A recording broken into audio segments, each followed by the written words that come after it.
앤스컴비에는 x1과 y1 변수가 이미 존재합니다. 한번 해보겠습니다. 앤스컴비에는 이제 x1과 y1이 존재한다는 것을 여러분 보실 수 있고요. 자, 이제 x1과 y1 사이의 선형 관계를 한번 찾아보는 것인데, 자, 이렇게 해보겠습니다. 먼저 lm이라고 하고요. 그 종속 변수가 그 세로축의 변수를 여기에 쓰시고, 그 다음에 가로축의 변수, 데이터 프레임 앤스컴비를 이렇게 입력하시면 결과가 나옵니다. 그래서 보시면 바로 인터셉트가 대략 3 정도고요. 그 다음에 기울기가 0.5라고 할 수 있습니다. 보시면 이제 여기 x1이라고 표시가 되는데요. x1은 바로 이제 우리가 사실 이런 이제 식을 가정하고 있는 것인데요. B의 x1이라고 쓰겠습니다. 그래서 여기 인터셉트는 기본적으로 이제 이것을 가리키는 거고요. 그 다음에 x1이라고 하는 변수의 앞에 개수라는 뜻입니다. 그래서 이게 바로 해당 변수를 가리키는 것이고요. 그 다음에 여기 있는 값이 바로 이 변수 앞에 있는 개수 코에피션트라고 보통 부르는데 코에피션트, FF 이렇게 씁니다. 코에피션트. 그래서 우리는 A가 3이고 B가 0.5인 이런 선형 관계식을 찾아낼 수 있습니다. 이제 슬라이드로 돌아가서요. 제가 했던 결과를 이제 이렇게 간단하게 정리를 했습니다. 그래서 절편의 3, 기울기는 0.5라고 하는 것을 우리가 확인할 수 있고요. 이제 선형회귀 분석을 어떤 변수에 저장을 할 수 있는데 이제 여기에서는 제가 REG1, 그러니까 리그레션의 그냥 REG를 따서 회귀 분석을 우리가 리그레션이라고 부르거든요. 리그레션. 리그레션의 REG를 따서 제가 이걸 REG1의 이름으로 저장을 하겠습니다. 이렇게 되면 당연히 결과는 나타나지 않겠죠. 한번 보시겠습니다. 자, 제가 이렇게 REG1이라고 하면 결과는 나타나지 않고요.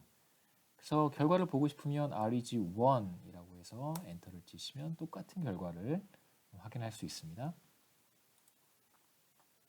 자, 이번에는 서머리 함수를 보려고 하는데 서머리 함수랑 그냥 결과를 보는 것과 어떤 차이가 있는지 먼저 한번 보고 가겠습니다. 그러니까 REG라고만 입력을 하면, 타이핑을 하면 우리가 앞에서 했던 결과와 똑같은 걸 볼 수 있고요. 자, 이 결과와 이 결과는 똑같습니다. 자, 우리가 그런데 만일 summary라고 하는 함수를 사용하게 되면 자, 이렇게 한번 입력해 보죠.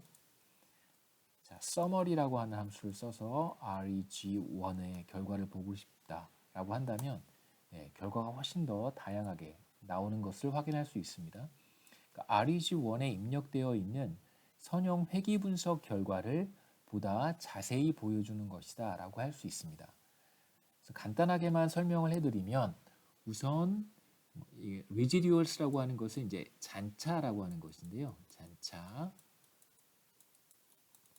잔차는 제가 아까 어떤 설명을 드릴 때 나오는 것이냐면 이렇게 우리가 데이터를 가지고 있습니다.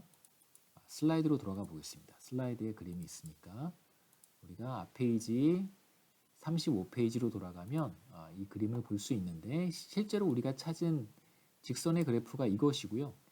절편 3, 기울기 0.5인데 잔차라고 하는 것은 residuals라고 하는 것은 어떤 걸 가리키냐면 바로 우리가 가지고 있는 데이터의 관측치와 우리가 지금 찾아낸 이 직선 사이에 이 거리를 다 잔차라고 해요.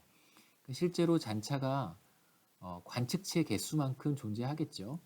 그러니까 이 차이가 잔차고 잔차 이렇게 잔차가 모두 다 이렇게 존재합니다. 그래서 이 차이를 다 잔차라고 하고요. 그래서 잔차 중에 가장 작은 값이 돌아가 보겠습니다.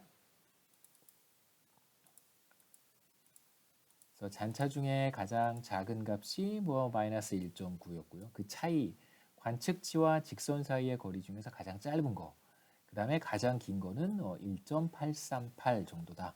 뭐 이렇게 이해하시면 되겠습니다. 지금 물론 우리가 사용한 방법이 이제 OLS라고 하는 것이고요. 그 리스트 스퀘어를 쓴 건데 아까 말씀드렸듯이 관측지와 직선 사이에 우리가 지금 찾아내려고 하는 직선 사이의 거리가 가장 짧아지도록 그런 직선을 찾아낸 것인데 그런 직선의 직선과 관측지 사이에 이제 차이가 리지듀얼이고요. 잔차라고 하고 이 잔차 중에서 가장 작은 값, 가장 큰 값 뭐 이런 것들을 보여주는 것입니다. 그 다음에 보시면 이제 코이피션트 아까 제가 말씀드렸고요. 코이피션트 중에서 절편 3 정도 나왔고 그 다음에 x1 변수의 개수 그 앞에 있는 것이죠. 기울기 0.5 정도 나왔습니다. 자, 이건 이제 우리가 찾아낸 추정치고요. 그 옆에 스탠다드 에러라고 하는 표시가 나와 있는데 이 스탠다드 에러라고 하는 것은 표준 오차라고 우리가 보통 부르고요. 스탠다드 에러. 이 스탠다드 에러는 어떨 때 사용하냐면요.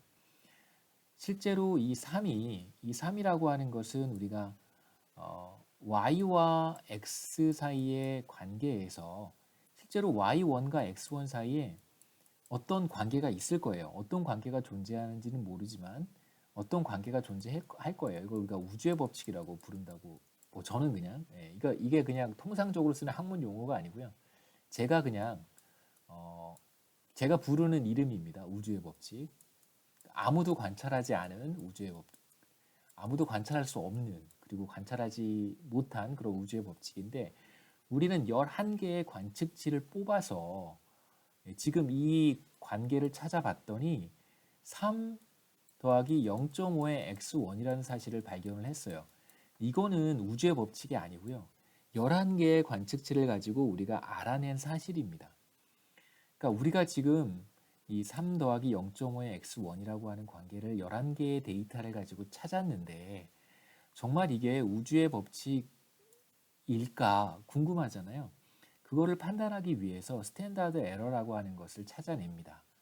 계산할 수 있습니다. 어떻게 계산하는지는 자세하게 설명해 드리진 않을게요. 이 과목의 목적이 사실 그런 건 아니기 때문에 스탠다드 에러를 찾아냅니다. 스탠다드 에러는 언제 사용하냐면요.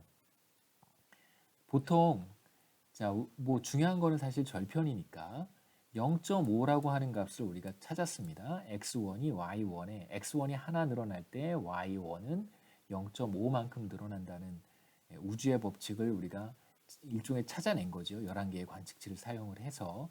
자, 이제 우리의 관심은 뭐냐면 정말 이게 0이랑 다른 값인가? 이게 0이랑 같은가? 아니면 0이랑 다르다고 말할 수 있는가? 이걸 우리가 판단해야 되는 거잖아요. 그러니까 다시 말하면 0.5는 0이랑 차이가 나는 값이다. 이렇게 말할 수도 있고 0.5는 0이랑 뭐 0.5나 0이나 뭐 별 다르지 않다. 이렇게 말할 수도 있어요. 보통 우리 여론조사 TV에서 많이 이제 접하게 되는데 A라는 후보랑 B라는 후보랑 뭐 누구를 뭐 지지하십니까? 이런 여론조사를 하잖아요. 자, 그런데 어떤 후보는 뭐 30% 지지율을 받았고 A라는 후보는 B라는 후보는 25%의 지지를 받았다고 한번 해보겠습니다. 자, 그러면 30%랑 25%랑 이게 차이가 있는 건지 아니면 차이가 없는 건지 보통 여론조사를 보시면 오차 범위 내에서 접전이다라는 표현을 종종 씁니다. 오차 범위 내에서 제가 다 쓰진 않겠습니다. 오차 범위 내에서 접전. 이 표현은 무슨 뜻이냐면요. 이 둘이 차이가 없다는 거예요. 그러니까 30%나 25%나 이거 둘이 같다고 볼 수도 있다는 겁니다. 그러니까 오차 범위라고 하는 것이 존재할 텐데, 자, 제가 그냥 간단하게 하나 설명을 해드릴게요. 라는 후보는 30%인데 이 30%가 오차 범위가 있어요. 이렇게.